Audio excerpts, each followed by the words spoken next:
So we are going to talk about the reason the menorah is specifically lit at night. In fact, the mitzvah is only once the sun goes down, or at least while the sun is setting. Um, in the Talmud, when it gives us the laws of the menorah, where that's where we take it from today. It's brought down in the Code of Jewish Law and in Maimonides. It's specifically meant to be lit at night, and not just at night, but it's also meant to be lit in a place where others can see it. In the Holy Temple, the menorah was lit inside, even though the windows were fashioned in a way to give light to the outside. But the menorah inside the temple only had seven branches. The menorah on Chanukah has eight branches, and the menorah in the temple was lit in the morning, and it was lit the whole day. While the Hanukkah menorah is meant to be lit at night, specifically when it gets dark, which is a very interesting change of the original tradition. Why, if our whole idea of the miracle of Hanukkah and what we're commemorating what was lit in the temple, why do we add an eighth branch, number one? And number two, why are we lighting the candles at night versus in the morning? That's number one. But we're also going to talk about specifically what makes the menorah sort of built the fire or the candles or the light of the menorah built for the darkness and even the spiritual darkness or the dark times. So now, this is the origin of the commandment of the lighting of the menorah. Now, this is not a biblical commandment. This was a commandment from the stages after the miracle took place about 2,200 years ago. And here's what it says, that the mitzvah is to light from sunset until the marketplace empties. And it uses the term Tarmidai. Was a famous marketplace or a city where the people who would sell wood would always keep on going back to the marketplace because there were always people who needed to buy wood to light their fireplaces because it was cold. Don't forget, this is in the wintertime. And the people who would sell wood would always go back to the marketplace to make sure that everyone is able to buy wood. So when those people left the marketplace, then you knew the market was closed, and that's when the evening was basically done. So the idea was to light the menorah, and it should be lit, until the end of the marketplace. Why? Because the purpose of the lighting of the menorah was for others to see the candles or the lights or the oil lamps. In other words, it was meant to publicize the miracle. So a core element or a core foundation or ideology of Hanukkah is to publicize the miracle. And how do you light the menorah? So Maimonides tells us that we light, and this is a debate in the Talmud, but the way it's accepted is that we start with one candle, and the second night two candles, and the third night three candles. As we know, this is how we actually practice the lighting of the kindling of the menorah. This is all common knowledge. Obviously, very different from the temple where they would light all seven candles all together. There was no shamish. There was no leader candle like we have in today's menorahs, which is another question that we could ask about the difference. Oh, and here we have the basic difference. Number one, the candles in the temple. I'm going to start with what's on the right on the screen. The candles in the temple were kindled inside. They were not visible to the outside. They were lit in the daytime, and there were only seven candles. In the picture here, they actually made a mistake. They put eight, but really in the temple, there were only seven. And the middle one was not taller in the temple. It was all the same height. So they were all seven equally high lamps in the temple. Uh, on Hanukkah, the menorah number one has eight. Number two, we're meant to place it in the doorway or by a window for maximum visibility. And we are meant to light it at night. And we're supposed to add a candle each night. And also, if you can, if you have like children or you have other family members, it's best that everyone should have their own menorah. You don't have to do this, but it's something that we like to do in Jewish tradition. Okay, those are the facts. Now let us talk about the reasoning, because that's the message of the class tonight. The message of the class is, what exactly is the menorah meant to achieve? The lights of Hanukkah are powerful, and what are we trying to accomplish? And I want to start with the controversy a little bit. Um, we don't most commandments and traditions we don't broadcast, okay? We eat matzah on Passover. We don't put it by our windows to showcase that we're eating matzah. Or on Rosh Hashanah when we blow the shofar, you blow it in the synagogue and you hear the shofar. Every other tradition, it's an internal thing we do. It's part of the Jewish law, Jewish culture, whatever, but it's not meant to be something that the core mitzvah is to publicize. It's meant to be if you're practicing that or observing, that's what you do. The only Jewish tradition that you're meant to publicize is the lighting of the menorah, which is why we have this tradition to light the menorah in public places or in visible places, such as the window or the door or the doorway. In Chabad, we have this tradition to get permission to light menorahs in public places. We're not trying to convert anybody to Judaism, but it's more about celebrating the miracle of Hanukkah and showing the beauty of the candlelights. Sorry, the beauty of the Hanukkah lights. So, what is unique about the menorah? What is it trying to accomplish? What's going on over here? So, this text is from a book called Megillas Antiochus. It's a book that we do not know the author, and I want to give some background here. This is a little bit foundational, so I'm going to share some of the concepts. There's 24 books that are considered the Bible or the Torah, or as some refer to as the Old Testament. That includes the 5 books of Moses that we refer to as the Torah, and then you have the books of the prophets, and then you have the scriptures. Those are the 24 books, and all 24 of those books are considered holy. In other words, they were written with divine inspiration. But then you have other books that were written, but we don't know who the author is. So, or even if we know who the author is, but we don't believe they were written with divine inspiration. A good example of this is Josephus.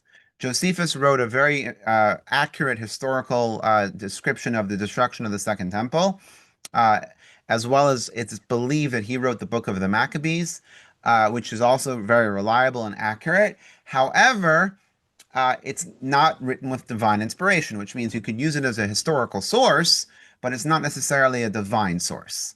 And the same goes for this book called Megillas Antiochus. We don't know who the author is, although it's been accepted as an accurate source, but not a divine source. Meaning, the book of Joshua, or the book of Samuel, or the book of Psalms, or the book of Esther. These are books that were written with divine inspiration, with what we call Ruach HaKodesh, which God inspired the prophet or the sage who wrote it to write it as if God is writing it. In other words, it was given to us as a gift from above.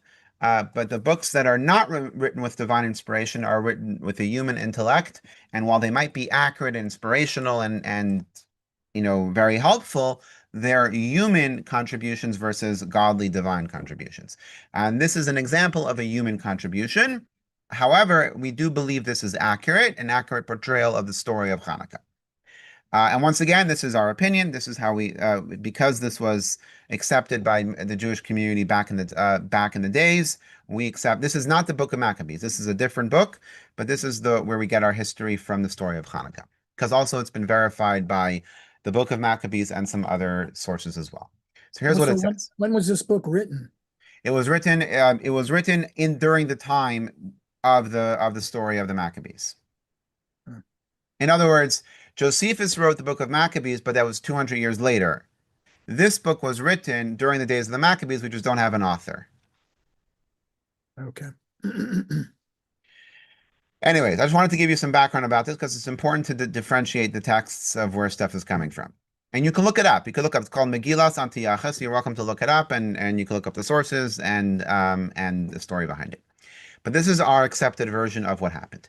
So it says the Greek monarch Antiochus, and by the way, just from historical, this is historically accurate. After Alexander the Great died, so his 4 generals split up his territory into four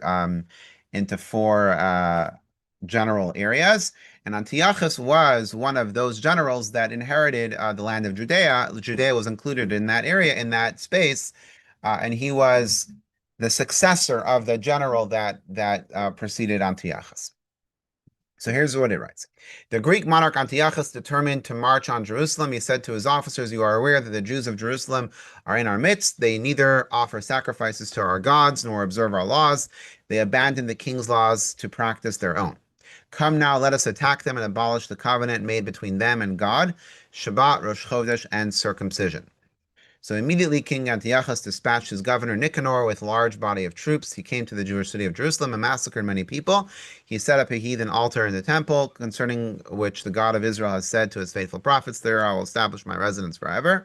In that very place, they slaughtered a swine and brought blood into the holy court. He proclaimed an absolute decree against Shabbat, Rosh Chodesh, and circumcision.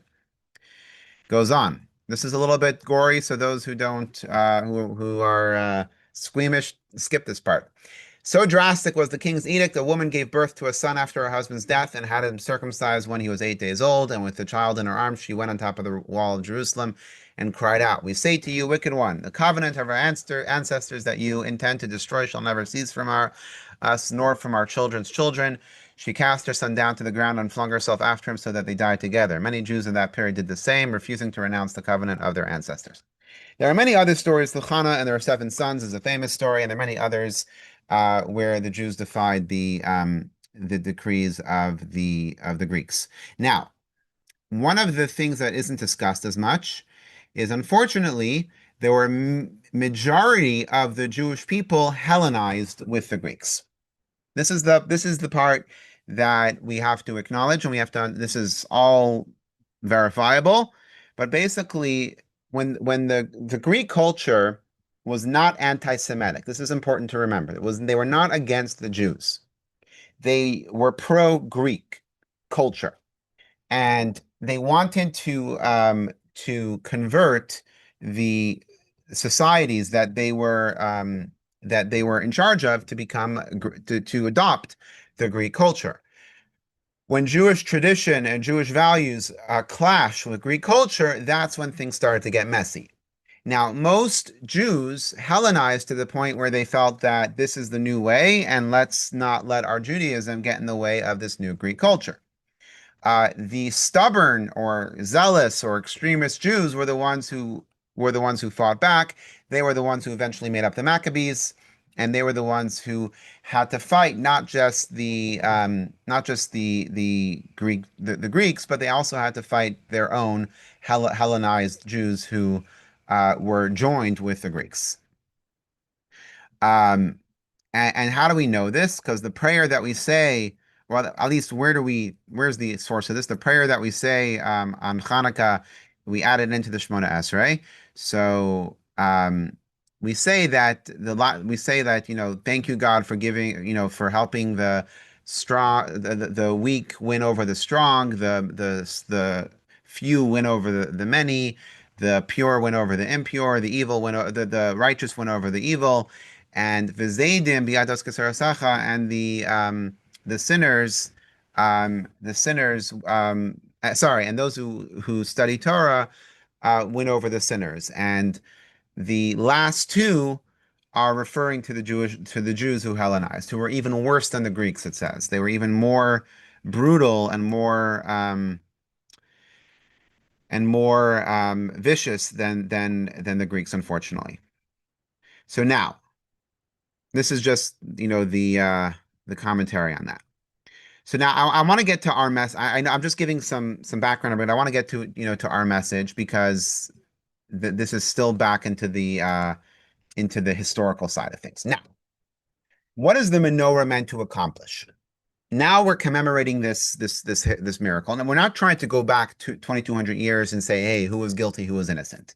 All right, I know that people do this. People what would you have done if you were back? And nobody knows. Okay, we don't know what we would have done 100 years ago. Without some of our luxuries that we have today. So nobody knows what 2,200 years ago it would have been like, or they would have been like. That's not the point. The point is we light a menorah because we're commemorating the past. We're commemorating a miracle of the past. And what are we trying to accomplish? What are we trying to learn from this? So we're going to quote from King Solomon. This is from Shir HaShirim, and this is King Solomon wrote this book with divine inspiration. This is one of those 24 books. And he writes like this: "Who is this who looks forth like dawn, like the dawn, fair as the moon, clear as the sun, awesome as the banner legions. Very cryptic, as most of his books are. But thanks to the commentaries, we have the Medrash that tells us, what does this mean? Clear as the sun is referring to the Greek kingdom, which is compared to the summer sun that no one can withstand because they were so powerful. As everyone flees the sun in the summer heat, so did everyone flee the might of the Greek kingdom. Right? So let's go back to the verse from King Solomon from the Song of Songs. Who is this who? Sorry, who is this who looks forth like the dawn? Fair as the moon, clear as the sun, awesome as the banner of legions. We're talking about the great, mighty. By the way, I mean this was Alexander the Great's army, who didn't just. This was the superpower of the day. Nobody dared fight back, but Matisyahu, the high priest, and his children, with faith in God, rose up, and they were able to fight back, and they were able to win. Even though they eventually were killed, they were all killed actually by the Greeks, except one of them. But they were able to win over, at least for a period of time, and be able to withstand the heat of the Greek army. Now, isn't the sun a good thing? What is why would King Solomon talk about the sun, and why would the Medrash give the sun in a negative format? Usually when it's a sunny day, we're happy. It's a positive thing. You look out and you say it's sunny, even if it's a cold day. Like a few days ago, it was cold, but it was sunny, so at least it felt good. Cloudy and cold is, ugly, but sunny is good. Obviously, we don't want it to be too hot, especially here in Charlotte. It's, too hot. It's too hot, but still, like a sunny day, a beach day, these are good things. And sun, light, it represents good stuff. What's wrong with the sun? So everything in this world has the potential to be used for positivity and negativity. God gives us free choice. So what is the challenge that the sun, which is represented by the Greeks in this case, what was the problem?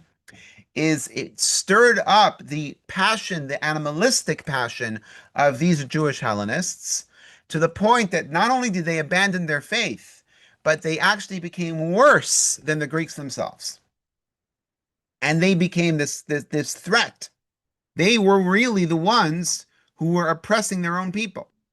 By the way, a footnote here, the communist revolution, the Soviet communist revolution, there was a Jewish communist party. I don't know, some like to say they were the majority. They were not, they weren't the majority, but they were definitely a big part of it. And who did they persecute the most? Their fellow Jews. They persecuted their fellow Jews who did not accept communism, like the Chabad leaders who fought communism, like my great grandfather. They were persecuted by their fellow Jews. So the sun, the idea of the sun, or the heat of the temptation, took these Jewish Hellenists and brought out their evil inclination in the worst possible way. In other words, the sun could be such a positive energy of positivity, of light, but could also be a negative thing if the person with their free choice uses it towards their negative inclination. Everything has that power to be used in either direction. And that's something we have to realize. There's nothing in this world that's naturally good and naturally bad. We all always have the opportunity to use everything in this world for good or for bad. So that is the challenge the Maccabees were up against. So now, what happened? They fought, they won, as we know. And once they won, they were able to draw down the light of the sun in a way that we could use that light that they were able to draw down in a way that could be used against future threats.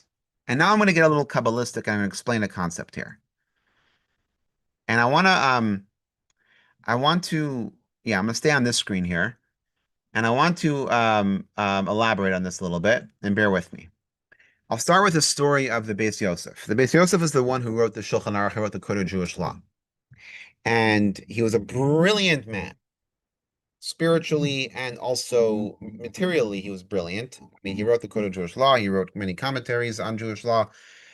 He lived in Sfas, in the city of Tzfas about 500 years ago, and he was trying to figure out a certain element of Jewish of the Talmud, and he was working really, really hard. He was racking his brain. He was delving into it, and he was really working hard to figure it out.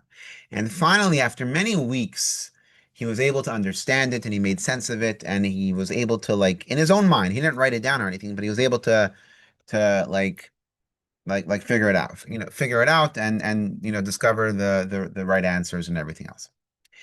He's sitting in the study hall, and he's listening to someone else study the same part of the Talmud, and that other person comes to the same conclusion very easily. And the Beis Yosef Karo, now he wasn't an egoist, but he was also like, maybe I'm losing it. Maybe why was it so hard for me and it was so easy for that person? Like, so he went to his friend, the Arizal, the famous Kabbalist, the Arizal, and he asked the Arizal, like, you know, I was worked so hard to discover this, the answer to this Talmudic piece, and I'm listening, and I worked so hard to discover it, but then I listened to this other person, and he was able to easily figure it out. I hear him studying, he's able to easily figure it out. And the Arizal explained his friend, it's actually, it says in the Zohar, idea of Pasach HaTzinor, that once you open the door for a concept, the first person who opens the door has the hardest job. But once you open the door spiritually, you brought that knowledge into the world, other people are able to benefit from that, even without you having to tell them. They are able to tap into that knowledge without you having to do anything. In other words, once you draw down a spiritual energy, other people could tap into that spiritual energy much easier, even though you had to do it for you, it was much harder because you were the first one. It's almost like that when you invent something. So when you're inventing it, obviously you're working very hard, but then other people could just take advantage of the invention once you've invented it. But on a spiritual level, it's even more because once you bring something into the world spiritually, it's able to be replicated, it's able to exist much easier for everyone else because you already drew it down into the physical world.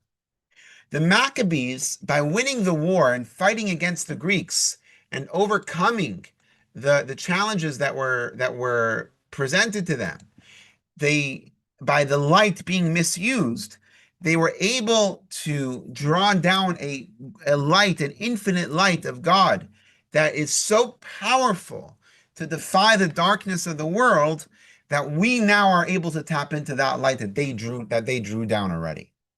In other words, that light is here because of them, and we light the menorah every year because they brought the light already, and we just want to tap into it. All we have to do is literally take a candle, make a bracha, and light a candle, the way the sages have taught us. And we tap into that light. And what is that light meant to do?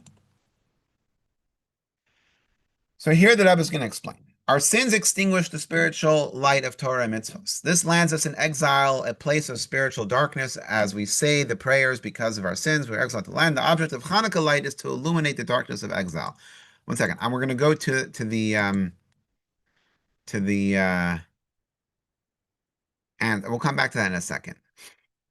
At such times, it is insufficient to illuminate the house, the home, because the street's darkness can break through into the house.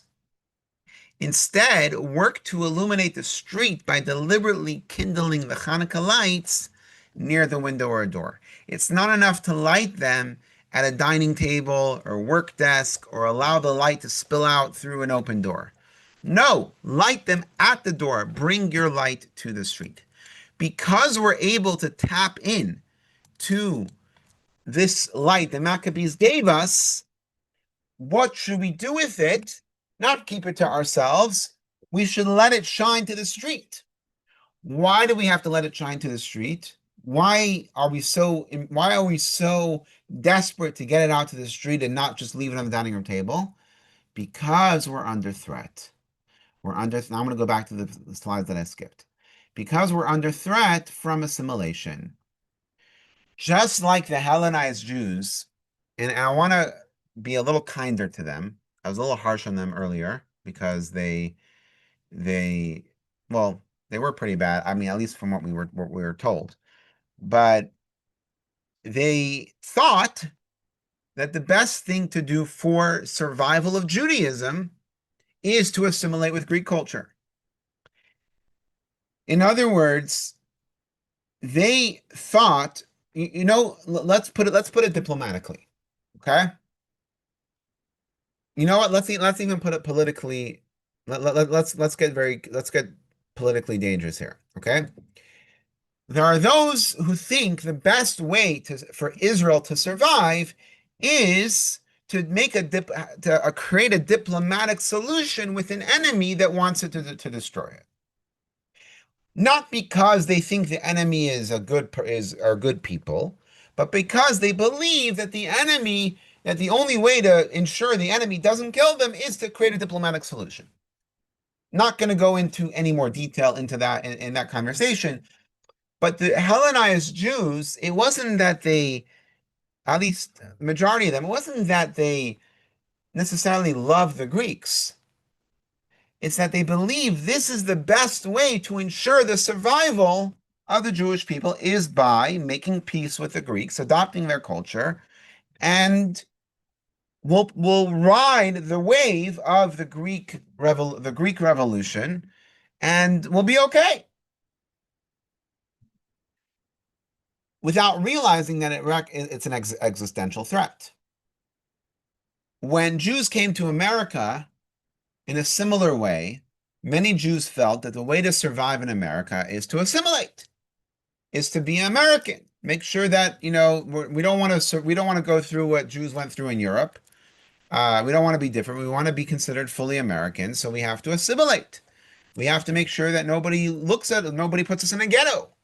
And nobody we're going to do this one differently. We're not going to be in ghettos like we were for hundreds of years in Europe. So the so it's for good intentions. What I'm trying to say here is that the idea of assimilation isn't an anti-Jewish thing. It's trying to save the Judaism by not alienating the other culture that you're trying to work with. In this case, it was the Greek culture. So what does the Chanukah menorah accomplish? The Chanukah menorah, and this is a poem that was written as a way to, like, for countries like that were considered European and friendly to Jews, welcoming them and saying, it's a new era, come, abandon your Judaism and be a gentleman. But what the menorah is here to do is it's not about, God forbid, hurting. It's not about, God forbid, denying the beauty of the country or the culture that you're in. There's a lot of beauty in Greek culture, or nothing wrong with that. I don't know much about Greek culture, but I'm sure there's a lot of beauty in Greek culture, and there's definitely a lot of amazing things in American culture. Nothing wrong with American culture is amazing, but it doesn't have to compromise your Judaism. And that's what the Hanukkah menorah is about. The Hanukkah menorah and the light of the menorah, and this is why it has to shine. It's not enough to just have it in your dining room, it has to remind you, it has to remind fellow Jews.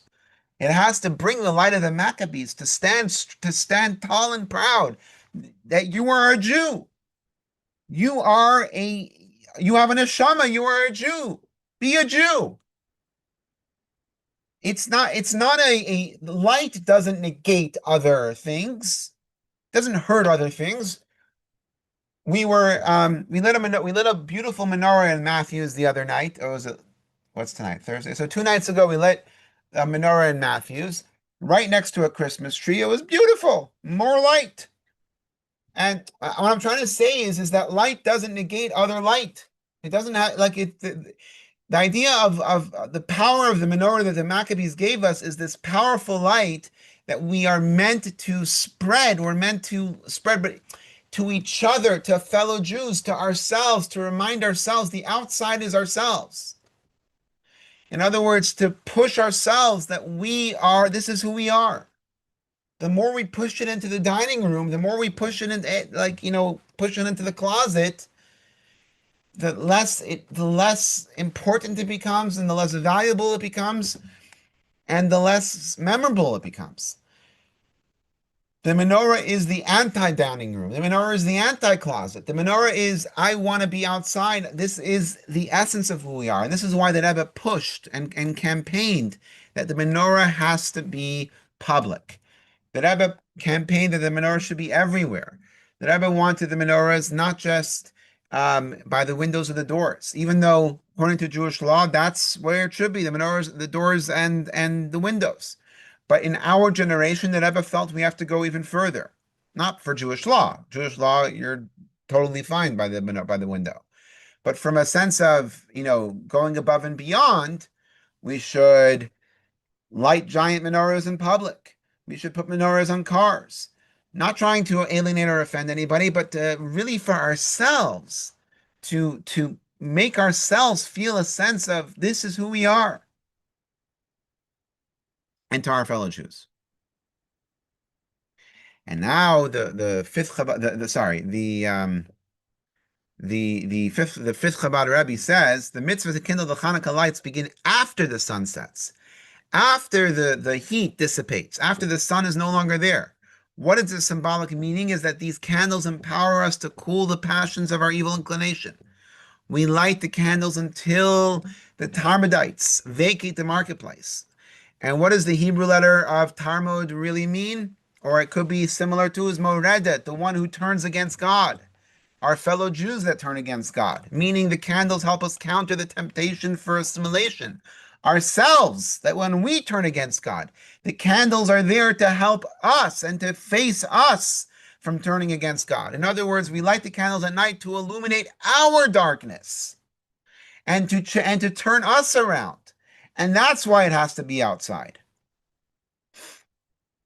I can't even tell you how many times, having a menorah in your car and you see children, you see Jewish children look at it with pride and excitement and the sense of belonging and the sense of recognition and the sense of, I can't just, for yourself, it's such a powerful thing. And it's not even a mitzvah. It's not a mitzvah. The mitzvah is to light it at home by your window.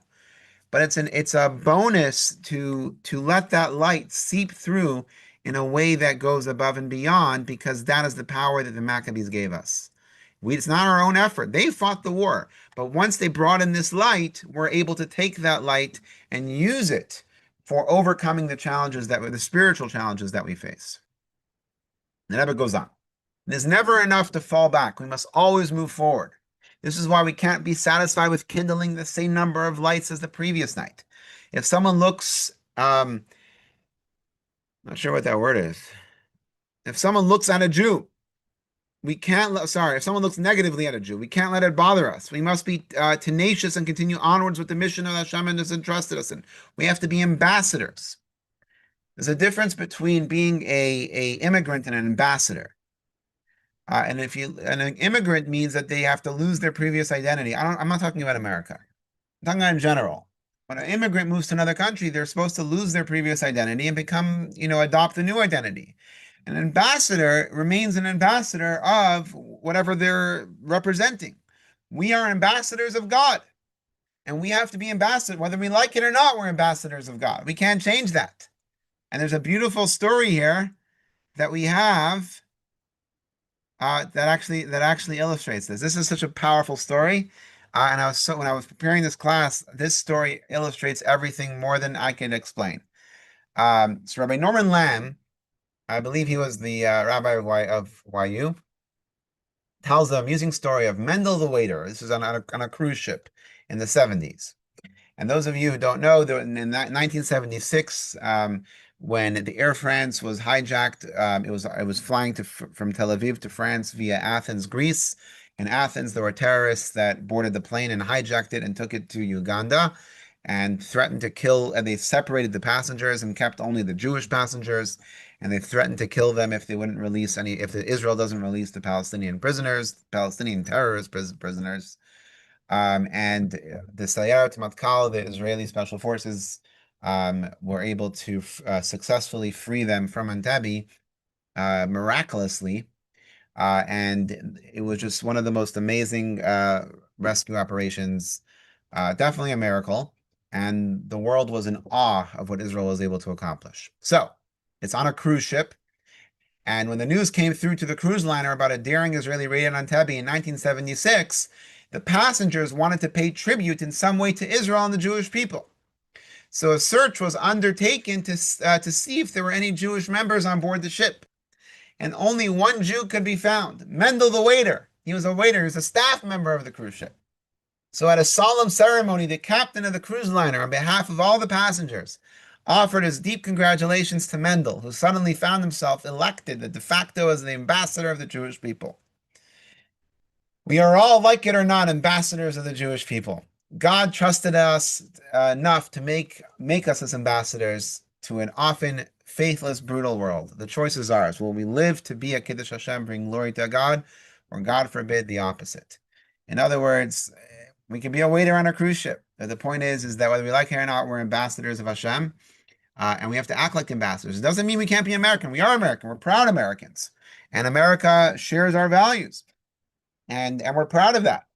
And with that, we are ambassadors of God, ambassadors of light. And the Hanukkah lights is how we share that ambassadorship, is how we remind ourselves of those values, remind ourselves of the beauty of Judaism. Interestingly, since we mentioned Rabbi Lamb, so he was a very prominent rabbi, very, very sought after rabbi, and he once spoke in front of a crowd of thousands of people. And there was a long line of people waiting to talk to him. And there was a Chabad yeshiva student who wanted to just say hi to him or wanted to talk to him. And he was a nobody, this Chabad yeshiva. So it wasn't anything special. It wasn't anything like, wasn't like but he like, he walks over and he's, Rabbi Lam, Shalom Aleichem, how are you? And Rabbi Lam looks at him and says, you must be a Lubavitcher.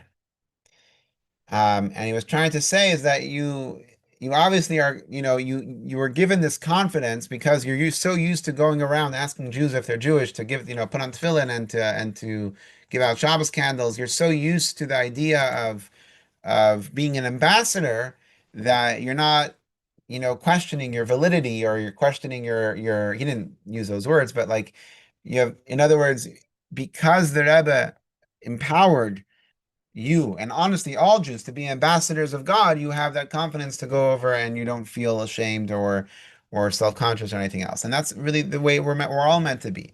We're meant to have a sense of pride because we all represent God wherever we go and whatever we do. And the Hanukkah candles is our reminder. It's our annual reminder that we have to bring the light, spread the light.